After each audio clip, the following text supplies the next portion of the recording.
And it came to pass after this, that Absalom prepared him chariots and horses, and 50 men to run before him. And Absalom rose up early, and stood beside the way of the gate. And it was so, that when any man that had a controversy came to the king for judgment, then Absalom called unto him, and said, Of what city art thou? And he said, Thy servant is of one of the tribes of Israel. And Absalom said unto him, See, thy matters are good and right. But there is no man deputed of the king to hear thee. Absalom said moreover, O that I were made judge in the land, that every man which hath any suit or cause might come unto me, and I would do him justice. And it was so, that when any man came nigh to him to do him obeisance, he put forth his hand, and took him, and kissed him. And on this manner did Absalom to all Israel that came to the king for judgment. So Absalom stole the hearts of the men of Israel.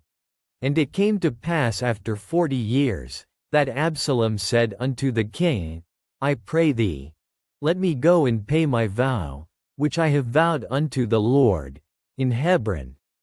For thy servant vowed a vow while I abode at Geshur in Syria, saying, If the Lord shall bring me again indeed to Jerusalem, then I will serve the Lord. And the king said unto him, Go in peace. So he arose, and went to Hebron. But Absalom sent spies throughout all the tribes of Israel, saying, As soon as ye hear the sound of the trumpet, then ye shall say, Absalom reigneth in Hebron. And with Absalom went 200 men out of Jerusalem, that were called. And they went in their simplicity, and they knew not anything. And Absalom sent for Ahithophel the Gilonite, David's counselor, from his city, even from Gilo, while he offered sacrifices. And the conspiracy was strong, for the people increased continually with Absalom. And there came a messenger to David, saying, The hearts of the men of Israel are after Absalom. And David said unto all his servants that were with him at Jerusalem, Arise, and let us flee. For we shall not else escape from Absalom. Make speed to depart, lest he overtake us suddenly, and bring evil upon us, and smite the city with the edge of the sword. And the king's servants said unto the king, Behold, thy servants are ready to do whatsoever my lord the king shall appoint. And the king went forth, and all his household after him. And the king left 10 women, which were concubines, to keep the house. And the king went forth, and all the people after him, and tarried in a place that was far off. And all his servants passed on beside him. And all the Cherethites, and all the Pelethites, and all the Gittites, 600 men which came after him from Gath, passed on before the king. Then said the king to Ittai the Gittite, Wherefore goest thou also with us? Return to thy place, and abide with the king. For thou art a stranger, and also an exile. Whereas thou camest but yesterday, should I this day make thee go up and down with us? Seeing I go whither I may, return thou, and take back thy brethren. Mercy and truth be with thee. And Ittai answered the king, and said, As the Lord liveth, and as my lord the king liveth, surely in what place my lord the king shall be, whether in death or life, even there also will thy servant be. And David said to Ittai, Go and pass over. And Ittai the Gittite passed over, and all his men, and all the little ones that were with him. And all the country wept with a loud voice, and all the people passed over. The king also himself passed over the brook Kidron, and all the people passed over, toward the way of the wilderness.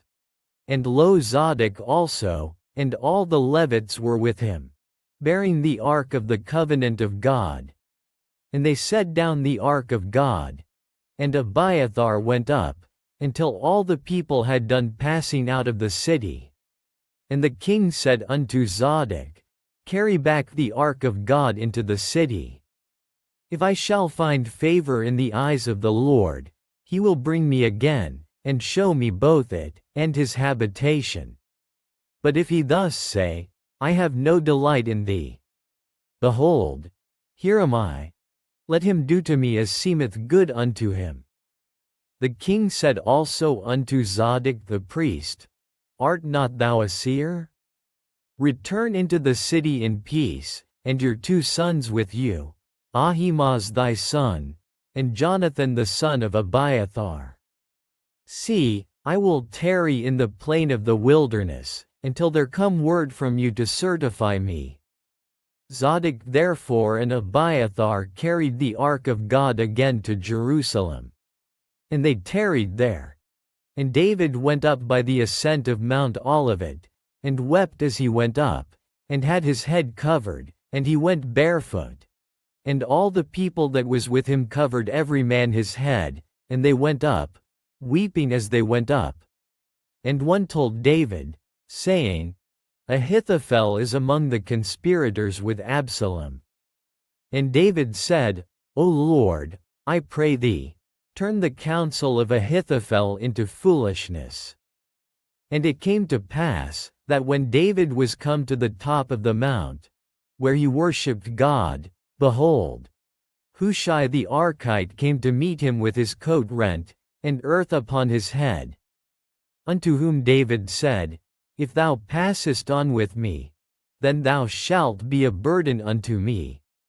But if thou return to the city, and say unto Absalom, I will be thy servant, O king.